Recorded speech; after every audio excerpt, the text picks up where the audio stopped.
वीराबली 7 भाइयों की लाडली इकलौती बहन वीराबली। करवा चौथ का व्रत आया। वीराबली ने अपनी भाभीयों के साथ यह व्रत रखा। वीराबली के सातों भाई अपनी बहन के बिना निराहार नहीं रह सके, इसलिए उन्होंने पेड़ के पीछे आग की रोशनी कर दी और चंद्रमा जैसा प्रतिबिंब बना दिया।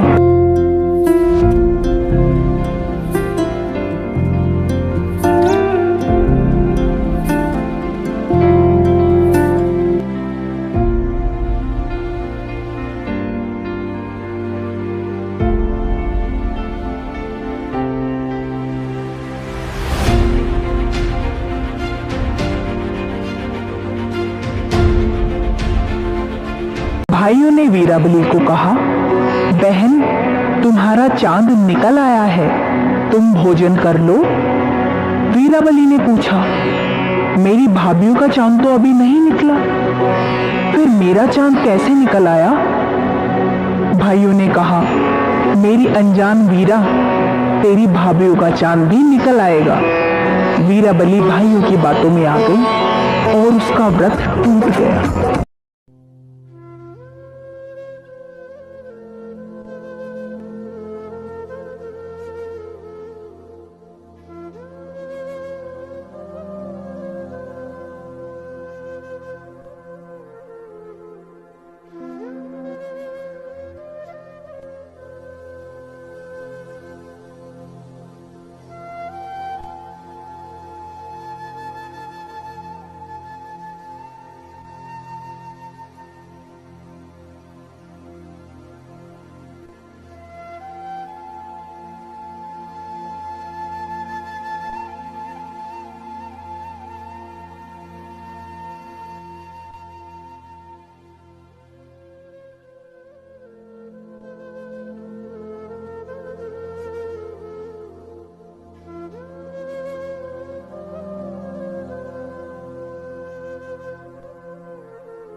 वीराबली को ग्लानि हुई।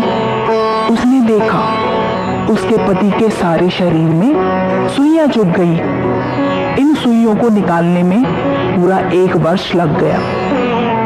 अब शरीर पर एक ही सुई बची थी। करवा चौथ का व्रत फिर से आया। करवे बिकने लगे। इस बार उसने प्रण लिया कि वह चंद्रमा को अर्घ तभी देगी जब सभी का चांद निकल आएगा।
वीराबली करवा चौथ की तैयारियों में जुट गई और राजा के पास दासी को छोड़कर चली गई। रानी के जाने के पश्चात दासी ने वह आखिरी सुई भी निकाल दी।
राजा को होश आ गया।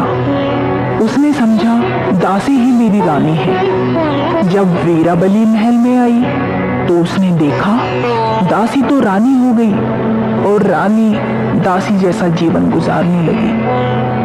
एक दिन राजा परदेश को गया।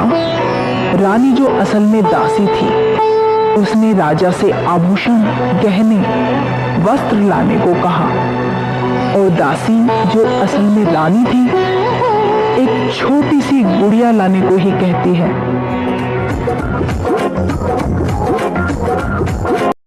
इसी प्रकार दिन गुजरते गए। वीराबली अपनी गुड़िया के साथ ही दुख बांटने लगी।